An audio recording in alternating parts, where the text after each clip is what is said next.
Sometimes the thing that breaks you isn't a villain. It's a parent who just can't be bothered. I was 16, crushed in a wreck after a family party, bleeding out in a trauma bay while doctors begged for one signature. They called my mom. She answered from a spa, my sister right beside her, and said, "If it dies, let me know. I don't have time for paperwork. This isn't a story for us to judge or cheer. Just come in with a little quiet and a little heart. Because when someone decides you're disposable, it changes you forever." And then I woke up. And the chart at the end of my bed didn't list her anymore. It said new legal guardian. And the name underneath.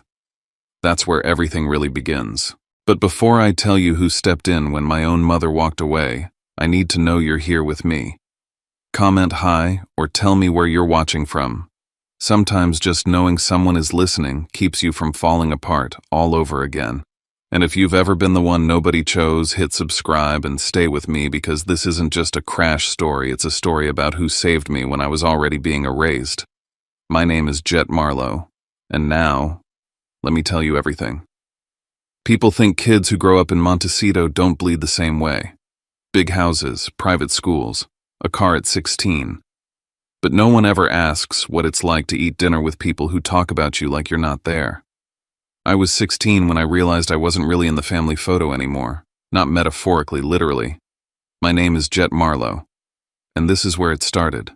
We were sitting at the dinner table in a house that looked like it belonged in a luxury home spread. Polished floors, crystal glassware. Grant at the head of the table, my mother Marisol across from him, and Brinley to my right, scrolling through her phone and filming everything for her Instagram stories. I sat at the end, the unused corner spot, like some prop someone forgot to remove. We were having salmon, my least favorite, plated perfectly like it had to pass a photo test before it passed my lips. Marisol talked about her upcoming spa weekend in Ojai and a charity auction she was organizing for coastal cleanup. Grant interjected about his newest architectural bid, some eco-luxe mansion in Big Sur. Brinley giggled, twisting her hair and laughing about how one of her posts hit 12K likes in an hour. No one asked me anything. I wasn't part of the conversation. I was a placeholder in a family tableau. Then it hit harder. Marisol picked up a call on speaker. It was another parent from Brinley's school. "Oh yes," she said with that fake warm tone she always used for people she needed something from. "Grant and I are doing great. Brinley's thriving. And the older one's still here for now." She didn't say my name. Not even once. The older one. Like I was some phase she hadn't grown out of yet. After dinner, I retreated to my room, which wasn't upstairs like Brinley's with the ocean view, but in the wing near the laundry room next to the utility closet. When we moved in, they told me it was temporary. It had been over a year. I went looking for an old charger, ended up pulling open a storage cabinet, and found a shoebox of family photos. Except I wasn't in them. Photo after photo. Marisol in heels on a vineyard tour. Grant smiling beside her. Brinley in dresses with balloons and cakes and matching mommy-daughter spa robes. There was one of me cropped awkwardly at the edge of a Thanksgiving picture, only half my face visible. Another one labeled family vacation. Maui didn't have me at all. There was also a manila envelope marked confidential, health insurance. It had my name on it. I didn't open it. I don't know why. Maybe because some part of me already knew I wouldn't like what I'd find. At school, people assumed I was fine. Montecito kids don't get sympathy. If you live behind a gate, they think your life's figured out. But the truth was, the gate just kept the pane looking polished. Brinley would walk past me in the hall like we weren't related. Her friends whispered about the Ojai trip, the spa reset she and Marisol had planned. She told them, "It's just a girls' weekend. Mom says it's important to disconnect. No calls, no drama." I was never part of the plan. The only place I could breathe was Ventura. Every few weekends, I'd take the drive down to see my grandfather, Warren Alvarez, retired sheriff, part-time fisherman, the only man who ever looked me in the eye and asked if I was okay and meant it. His place smelled like salt and coffee grounds. It wasn't much, but it felt like mine. We didn't talk feelings. He handed me a Gatorade, nodded at the toolbox, and taught me how to fix a flat. That was his way of saying he saw me. "You coming to the Easter fish fry?" he asked, handing me a flyer with a wink. "Yeah," I said, trying to sound casual. "I'll be there early to help out." On the drive back, Marisol's text came through. "Don't complicate this week for me. I'm busy." She didn't ask if I was okay. She never did. I stared at the message, a strange cold settling in my chest. Easter was coming, and something in my gut told me it wasn't just about ham and pastel decorations this year. Something was being set in motion, and I wasn't going to like where it led. The week before Easter, the air in the house shifted. It wasn't dramatic. It was quiet. Controlled. Like everyone knew something I didn't, and they were rehearsing lines for a show I hadn't been invited to.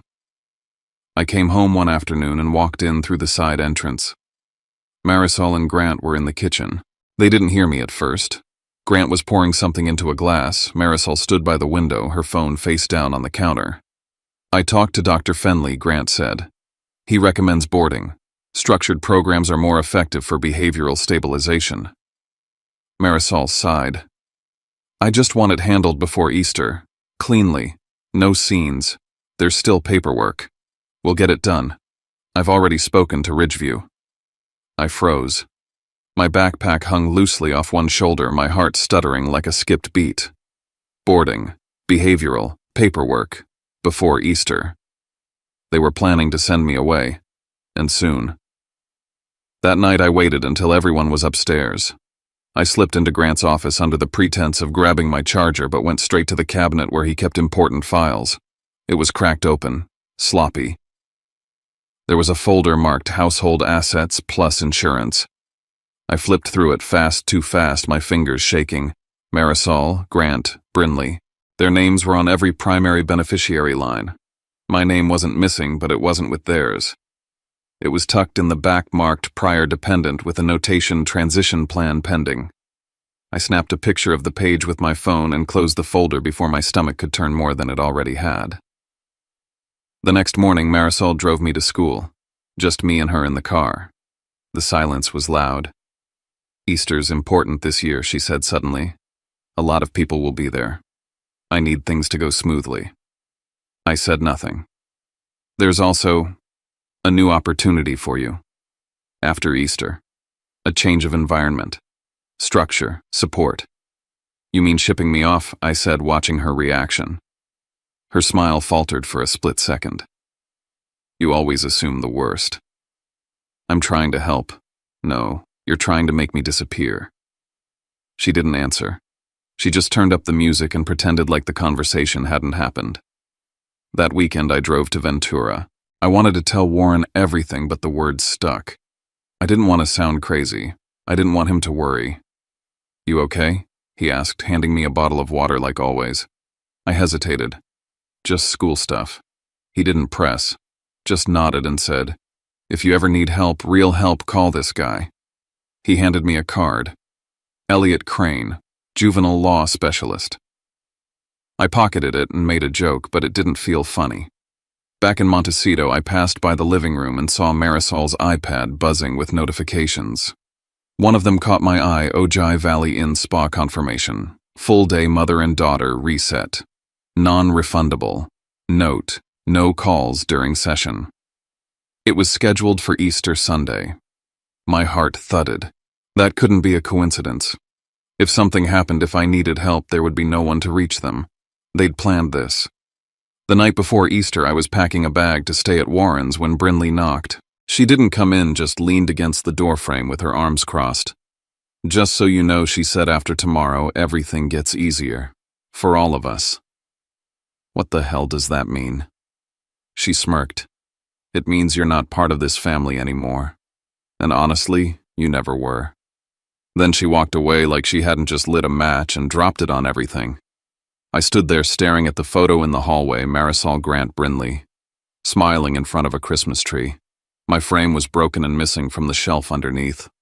Tomorrow was Easter, and I had no idea that the crash wasn't just coming, it had already begun. I got to Ventura just before noon, earlier than I needed to be. The backyard still smelled like sea salt and old charcoal from last summer, and Warren was already out there pulling folding chairs from the shed. I helped him set up the long table and string the lights, trying to pretend like this was just another cookout, just another Easter. "Here," he said, handing me a neatly folded shirt, light blue. Wear this today. Looks good on you. It wasn't new, not exactly. It was one of Dad's old shirts, my real dad, the one Warren had cleaned and pressed and saved. I ran my fingers along the collar, unsure what to say. Thanks, I murmured, and he just nodded like he always did when he gave something that meant more than he let on.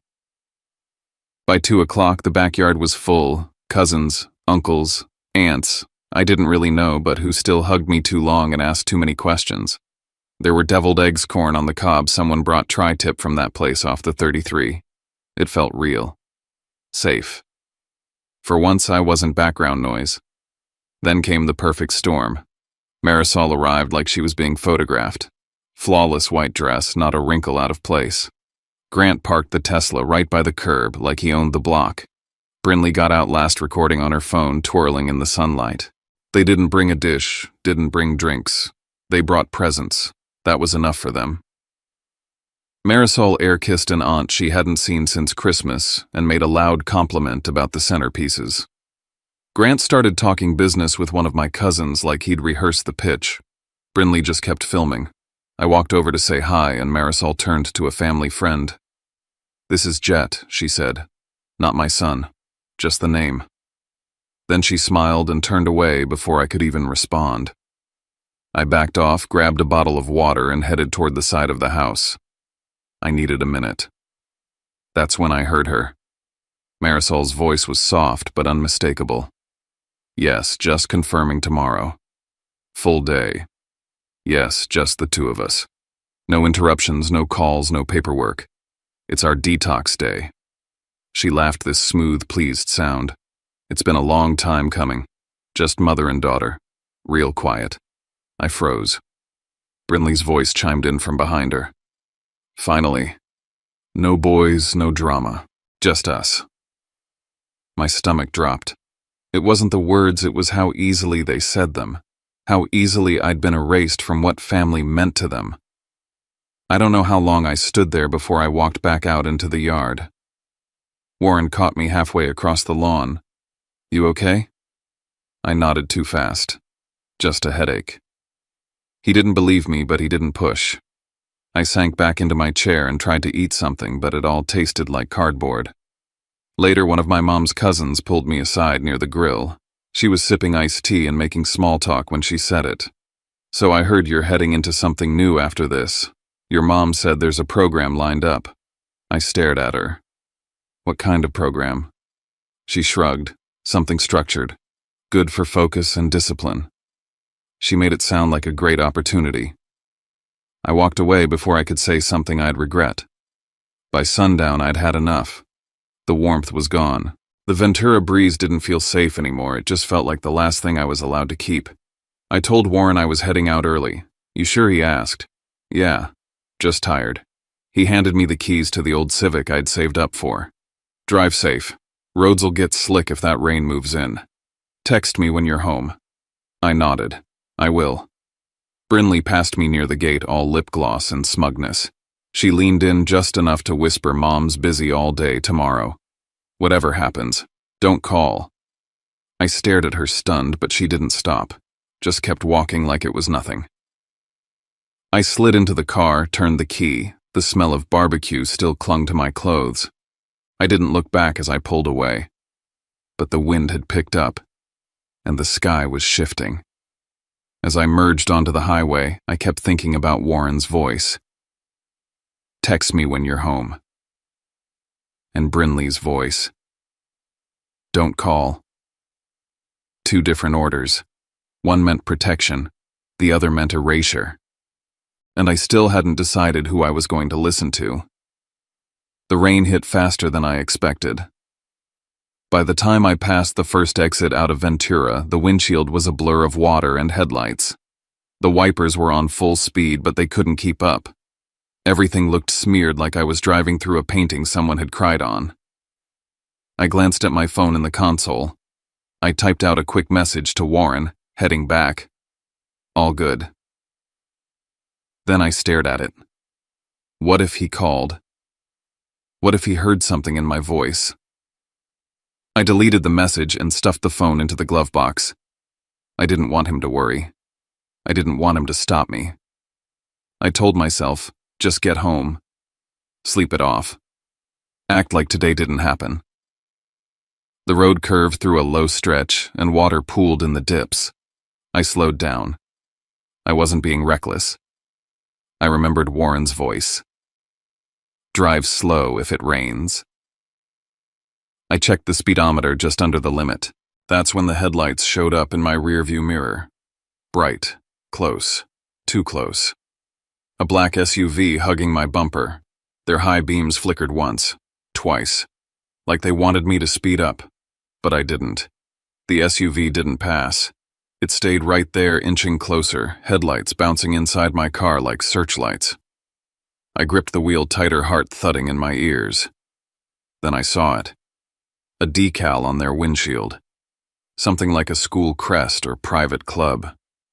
My stomach dropped. It looked familiar, one of those things Brinley always posted from.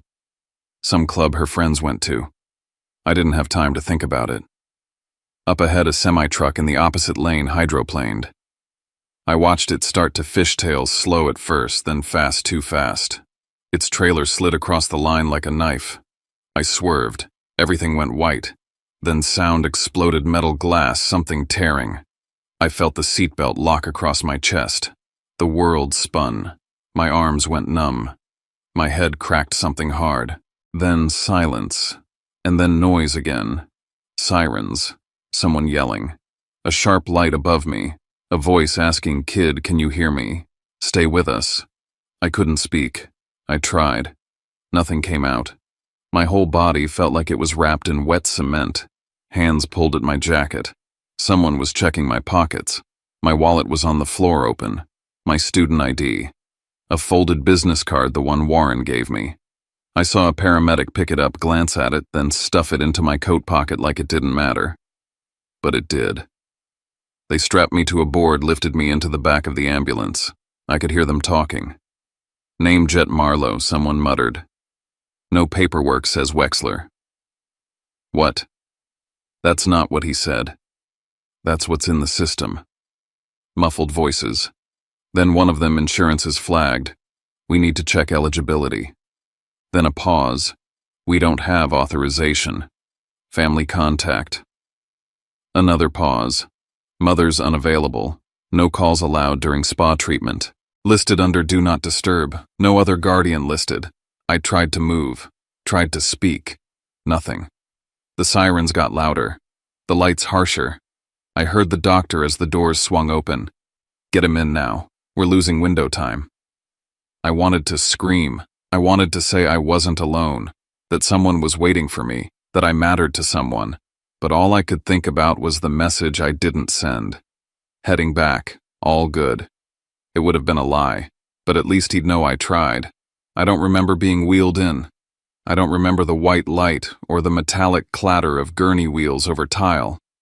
What I remember is pain blooming inside me like something alive clawing upward from my gut to my ribs before it all dissolved into nothing. Later they told me it was internal bleeding, a ruptured spleen, possible cerebral edema, contusions, broken ribs, a shattered collarbone. It sounded like a list someone might rattle off in a courtroom. Not injuries, but evidence. What I didn't know, what no one knew yet, was how much of the next hour would come down to a FaceTime call. The surgeon needed a signature. I was 16, unconscious, legally a minor. And the woman listed on the hospital records as my guardian was Marisol Wexler. A nurse named Karen dug into the system. She frowned as she clicked through the contact files, her eyes catching something off. "That's strange," she said quietly to a colleague. "No secondary emergency contact on file. Just her. No grandfather, no extended family." Another nurse helped her dig deeper into the record's back end. Buried under layers of form fields and quiet edits was Warren Alvarez, listed under other contacts not flagged for emergency communication. The implication was clear: someone had gone in and reordered the priorities. The one man who would have dropped everything to save me had been shoved to the bottom of the list. They had no choice. They tapped the number listed for Marisol. The screen lit up with golden light and soft music. It looked like a commercial. Marisol was reclined on a plush spa bed, white robe, head wrapped in a towel, some kind of facial mask half settled on her skin. Brinley was next to her, grinning like it was the best day of her life, phone in hand, already mid-selfie. Mrs. Wexler, the surgeon said as calmly as possible. Your son is in critical condition following a vehicle collision. He has internal bleeding and potential brain trauma. We need emergency authorization to proceed with surgery. Marisol blinked lazily. Wait. Who Jet, the nurse clarified. She didn't even sit up, just waved one manicured hand. If it dies, let me know. I don't have time for paperwork. I wish that line was fiction. It wasn't. Brinley snorted, held up her phone and snapped a picture of the FaceTime screen, me unconscious, blood on my face tubes down my throat. She giggled like she'd just won a bet. The nurse froze, her hand trembling as she lowered the device. A third nurse in the background muttered, "Save the call log. Record everything." Another doctor stepped into view and tried again. Mrs. Wexler, you understand this is a legal matter. He's a minor. Marisol exhaled, annoyed. Fine, call his grandfather. Warren Alvarez. He'll sign whatever. I'm done here. Then she ended the call. That's when things moved fast. The ER team located Warren's name in the extended contact list and dialed. He picked up on the second ring. He didn't ask for details. He didn't ask what happened. The second he heard my name and the word critical, he was gone. Out the door through the storm, keys in hand. He arrived at the hospital drenched from head to toe, shoulders squared like he was walking back into a war zone. I'm Warren Alvarez, he told the front desk. Where is he? They took him straight to ICU. In a side hallway, they handed him the forms. Consent for surgery. Emergency decision-making authority. Financial responsibility should it come to that. He didn't hesitate. Signed every page. Fast, neat, decisive. When he entered the prep room, I was already halfway sedated. Still, they gave him 30 seconds. He stepped to the edge of the bed, took my hand, and whispered, I'm here, kid. I've got you. You're not alone. Then the doors closed behind him, and I disappeared into the bright silence of the OR. What no one knew, not the doctors, not even Warren, was that while they were working to keep me alive, Grant Wexler was already on the phone, not to check on me, to his financial advisor. He wanted a note on the insurance file, no financial liability from his side. All medical authorization would fall to Marisol. No media contact, no signatures, no paper trail. Let Marisol carry the mess. Let the kid survive or not, just keep my name out of it. That's how they moved, as if I was a headline waiting to happen. Not a boy, not her son, just a problem being handled. By the time the surgery began, the hospital was already updating my chart. An internal note flagged by the risk management team stated current guardian declined life-saving intervention. Alternative party signed under emergency clause. And deep inside the system, a new line was added. Under legal guardian, the cursor blinked. And then typed Warren Alvarez. The ICU was too quiet. Monitors beeped, machines hissed and clicked, but everything felt muffled, like sound was being filtered through water. Warren never left. He sat in the hard chair beside my bed jacket, slung over the armrest, one hand always resting on my arm. If a nurse so much as glanced toward my chart, he was already asking questions. What's his oxygen saturation? Why did the heart rate spike just now? He wasn't just my grandfather anymore. He was my line of defense. By the second day, he'd already requested printed copies of every record the hospital had on my file, especially the FaceTime call. He'd worked homicide before retiring. He knew how systems buried things, and he knew how to make sure nothing got erased. He had them burn the audio to a thumb drive, had the call log notarized. A risk management rep from the hospital met with him that afternoon. There's sufficient evidence, she said carefully, to categorize this as medical neglect. The fact that the legal guardian declined urgent intervention for a minor puts us in mandatory report territory. She paused, then added, We'd like to know if you want to proceed with an emergency transfer of guardianship while the patient is still unconscious. For his safety. Warren didn't even blink. File it. By that evening, Elliot Crane was standing in the ICU hallway, a stack of documents under his arm, tie loosened but eyes sharp. He reviewed everything, the call transcript, the nurse statements. the image of Brinley's smirking face over my broken body. "This won't stay quiet," he said. He wasn't wrong. By morning, a staff member told Warren that a version of Brinley's screenshot had already made its way through group chats at her school. Students were sharing it in whispers, captioned with things like, "Guess he finally crashed." Elliot didn't just see a bad joke, he saw a gift. "This is actionable," he said. "Defamation, emotional abuse, targeted harassment. It helps build the case that Montecito was not a safe environment, especially with a minor involved." Warren nodded. "Do whatever you need." The next day, Elliot got a call, not from Marisol, not from Grant, but from a law firm that smelled suspiciously like PR. They weren't asking for forgiveness. They were offering silence. "Settle this quietly," the man on the phone said. "Let's not make this messier than it already is." Elliot smiled like a wolf. "Put that in writing." By that afternoon, he was standing at the front gate of the Wexler estate in Montecito with a court officer and an envelope. Emergency guardianship petition. Formal complaint. Notice of pending medical expenses. The door opened. Marisol stood in a white sweater dress, face tight. "You can't be serious," she said. "I am," Elliot said. "Have a good evening."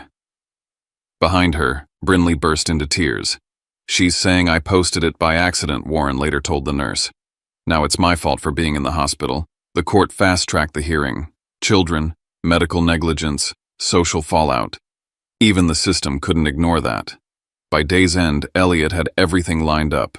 Witnesses, call logs.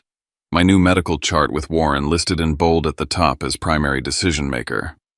I was still unconscious when the change was entered officially. Somewhere across town, Marisol sat in her curated living room staring at the court order that proved she'd lost something she didn't even try to keep.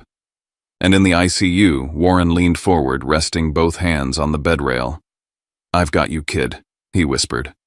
And this time the law backed him. The first thing I saw when I woke up wasn't a ceiling. It wasn't my grandfather's face or the blur of a nurse or even the blinding white of ICU lights.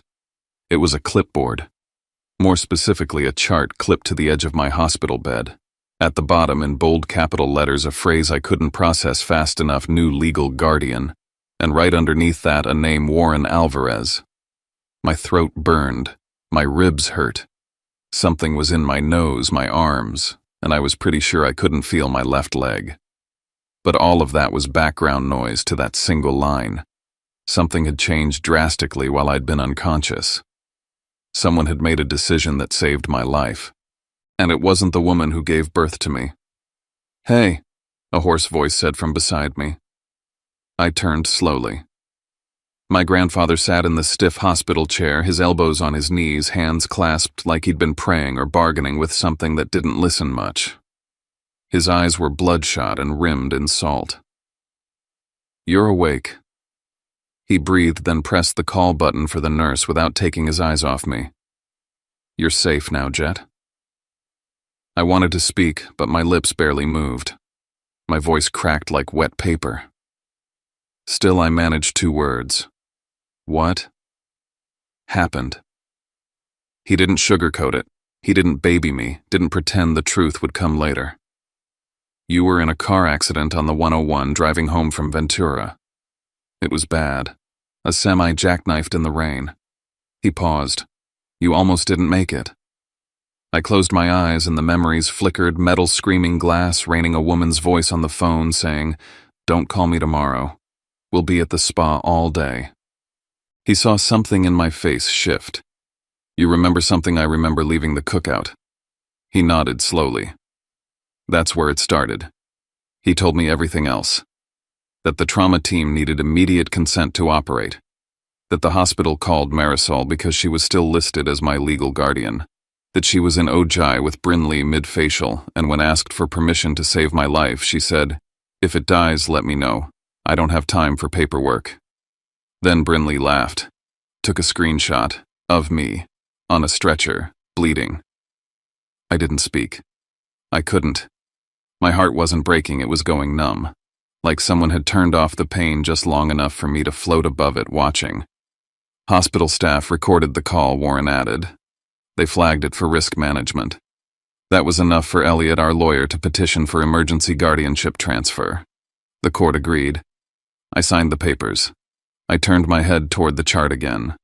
So it's real. It's real, he said. You're not going back there. I felt that line settle in my chest like the first breath of clean air after smoke. I wasn't going back to Montecito. Not to her. Later that afternoon, a nurse came in to update my file. She confirmed my name, date of birth, and said something about how I'd originally been logged under the Wexler name, Grant's last name, because of an insurance record mismatch. That name again. Wexler. A name I never chose. I remembered that locked drawer in Grant's office, the insurance forms. The one with my name blacked out, replaced with something cleaner, more convenient. They'd been planning something. I knew that now. It wasn't paranoia. It was strategy. Elliot visited that evening. He asked one question. Jet, do you want to return to your mother's home? I didn't scream. I didn't cry. I just shook my head and said, that's not my home.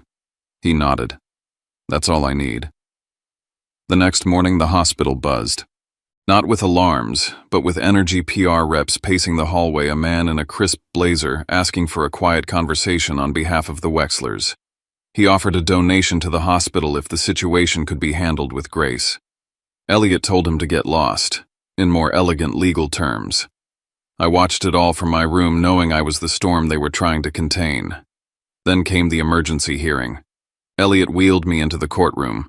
Warren walked beside me. I hadn't left ICU for more than 5 minutes in 2 weeks, and now I was sitting in front of a judge in Santa Barbara with an IV still taped to my hand. Marisol showed up looking exactly how I remembered, expensive, immaculate, performative. She didn't look at me once. Brinley clung to her like a guilty shadow, makeup perfect, lips tight. The judge asked for the facts. The court clerk played the recording. Marisol's voice filled the courtroom, breezy and cold. If it dies, let me know. I don't have time for paperwork. Then Brinley's laugh. The room went still. Nurse Huang testified. So did Dr. Kaplan. Elliot presented the call log, the missed surgery window, the screenshots. Every digital breadcrumb, every omission from the hospital contact file. They'd tried to erase my grandfather from the records. Erase any backup plan that didn't involve them. They removed protective contacts. Shifted insurance coverage. Changed his last name in some systems. It was structured neglect, Elliot said. By design. The judge took it all in. Then issued the ruling. Temporary guardianship officially transferred to Warren Alvarez. All rights of parental medical decision-making revoked from Marisol Wexler. I left that courtroom with more pain than I walked in with, but for the first time in my life, it wasn't pain someone else had the right to ignore. And outside, as the cameras started rolling, I heard Elliot whisper to Warren. They'll either try to play victims or drag this out in court, but this isn't over. I looked at him. It wasn't fear in his voice. It was readiness. Recovery wasn't a montage. It wasn't sunshine through windows or inspirational music. It was me. In a back bedroom at Warren's house in Ventura, learning how to stand on one leg while a nurse held my elbow. It was the sound of my own breath as I tried to put weight on a foot that still didn't feel like mine. It was dropping a spoon twice during breakfast because my fingers shook too hard to grip anything. But it was also progress. Warren cleared out his old office to make space for my recovery gear. He didn't hover. He didn't pity me. He just brought me water and listened when I cursed at the pain. I started therapy with Dr. Mira Shah. She didn't ask about the crash, not at first. She asked me what it felt like to sit in silence in a house where people only looked at you when they needed something. I told her it felt like being erased. We worked from there. Then the text started. Marisol sent one first. I know you're hurting. So am I. I wish you could see the full picture. Then I've lost everything, Jet. Don't take away what little I have left. I didn't respond. I showed Elliot instead. He told me to keep every message. They aren't apologies. They're optics. A week later, news broke that Grant had filed for divorce, irreconcilable differences, public reputation, financial preservation. He cut ties fast and clean, and Marisol was suddenly alone. Brinley's school issued a statement about disciplinary review. Her scholarship applications disappeared overnight. Montecito wasn't a fortress, it was a house of cards. The final custody hearing came 6 weeks later. I walked into that courtroom on crutches, not because I wanted pity, but because I refused to be wheeled anywhere again. I testified last. I told the judge the truth. That night I said when the doctor said I needed surgery and my mom declined something in me died before my body ever could. I wasn't her son. I was a file, a liability, something to manage. I looked at Marisol then. She was crying, or trying to. I'm not asking for money. I'm not even asking for an apology. I'm asking to be free, to stay where I'm safe. I looked at Warren. That's with him. The judge ruled quickly. Parental rights permanently terminated for Marisol Wexler. Full legal guardianship transferred to Warren Alvarez. The court authorized adoption proceedings. The rest happened fast. A lien on the Montecito property. Hospital bills filed through civil court. Marisol's employer dropped her. Brinley transferred schools. Grant remarried someone younger and even more vanilla. I signed my adoption papers at age 17. I didn't change my name, but I changed everything else. I finished high school, enrolled in a state college near Ventura, studied social work. Today I work with kids like me. Not all of them survive. Not all of them make it out with someone like Warren in their corner. But when they look up at me and ask, "How did you get out?" I tell them the truth. Someone stayed. That's all it takes sometimes. One person who refuses to leave when it's inconvenient. One signature on a hospital form that says you're worth it. The last thing I read in that hospital was new legal guardian. Now I know what that really meant. It meant family isn't who raised you, it's who refuses to let you die. When I look back on all of it now, what stays with me isn't the courtroom or the headlines or even the anger I thought would live in my bones forever. It's the quiet moments.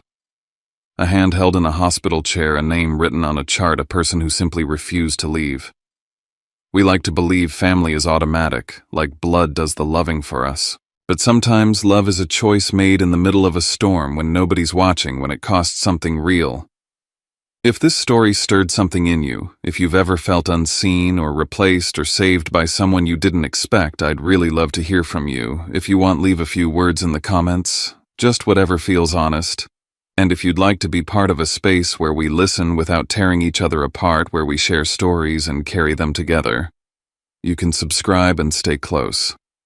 Not as a number, but as someone in the room. Thanks for sitting with me through this. Take care of yourself tonight, and I'll see you in the next story.